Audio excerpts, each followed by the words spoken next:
Greetings Commanders, I'm Commander Avasa, and welcome to the AXI Debrief, where you can get the current news and information within the AXI.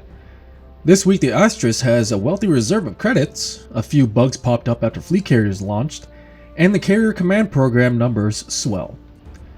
If you enjoy any of this content, please consider hitting the thumbs up button, and if you wish to be notified of any future debrief videos, consider hitting the subscribe button along with that bell icon. Starting off this week is that Commander Maligno and I have been promoted within the AXI.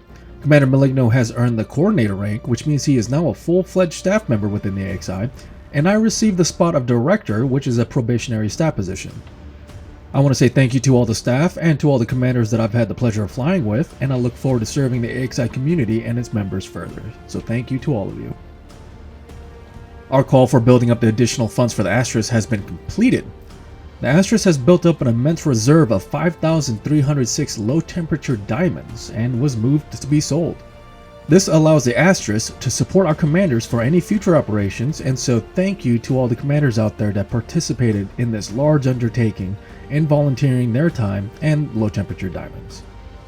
Now, we've had a few interesting stories pop up within the week, and one of them is the low-temp diamond egg. This egg is a rock within a triple diamond hotspot in the Col 285 sector at the center of it. This egg has allowed commanders to mine its subsurface deposits and then relog to refresh them. No doubt this has allowed many commanders to amass a large amount of wealth, as it has proven to be the most profitable and efficient way of collecting LTDs. Finding this egg is a bit difficult as it is a certain direction and distance from the center of the hotspot, but once found, taking advantage of it is as easy as subsurface mining. Of course, expect this egg to disappear within a patch that FDev will no doubt implement if they haven't done so already by the time this video releases. The other interesting discovery is that all Thargoid items became illegal to trade throughout the galaxy.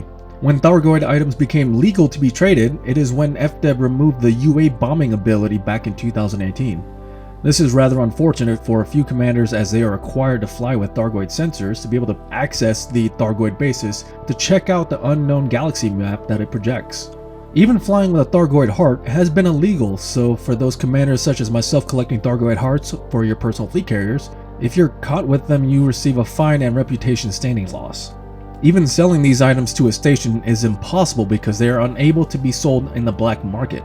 If you have encountered this, you can add your own experience to the current issue tracker, which I have provided a link to below. For those eagle-eyed commanders out there exploring the Thargoid bases, you may have discovered for a few of you, you can enter the bases without a sensor.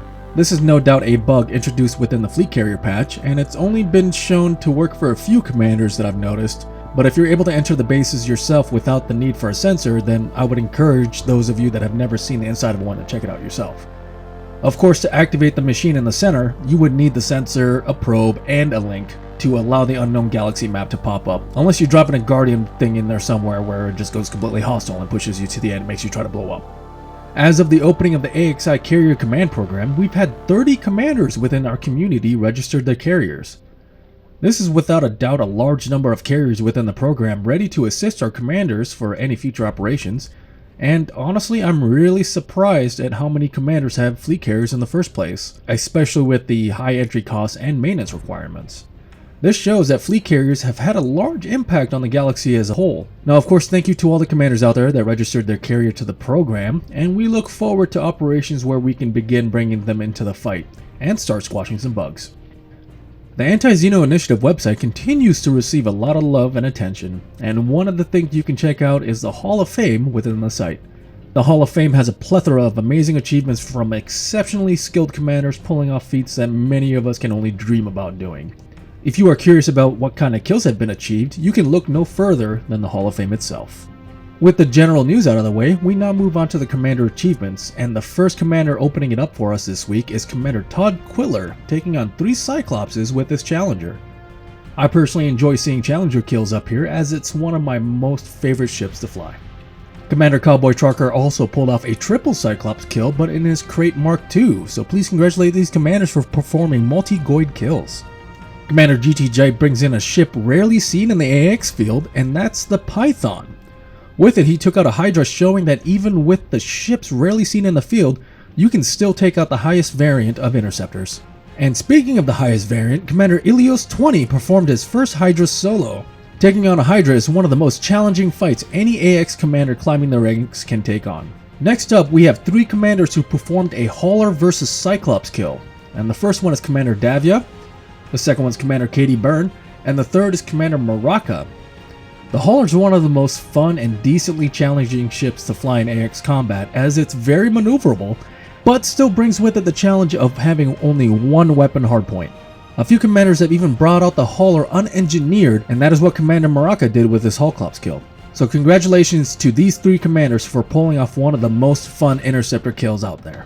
The kill of the week this week is a double Medusa kill, and this one belongs to Commander Katie Byrne. This commander continues to impress us all with the rate at which she's learning these fights. Now if you pay attention to this kill itself, you'll see that she's really picked up on how to handle 2 interceptors, especially the Medusa, along with its swarm. Like, she is maneuvering very well. So she's learned these fights quite quickly, and it's quite impressive. Perhaps we can look forward to even more amazing kills in the future. Now that's it for this week's debrief, and as a note, we haven't had any new information about Odyssey other than it has been confirmed that there will be some sort of implementation of atmospheric planets. But right now we're just paying attention for anything we can look forward to in the future. We've also had an extremely heavy week of commanders achieving their first solo kills. It's just amazing watching new commanders take on the difficulty of Thargoid combat, and always a pleasure seeing new commanders join our ranks, so please congratulate these commanders for achieving their first kills. That's it for this week's debrief, commanders. I look forward to seeing all of you next week, and as always, aim for the heart. Carry on.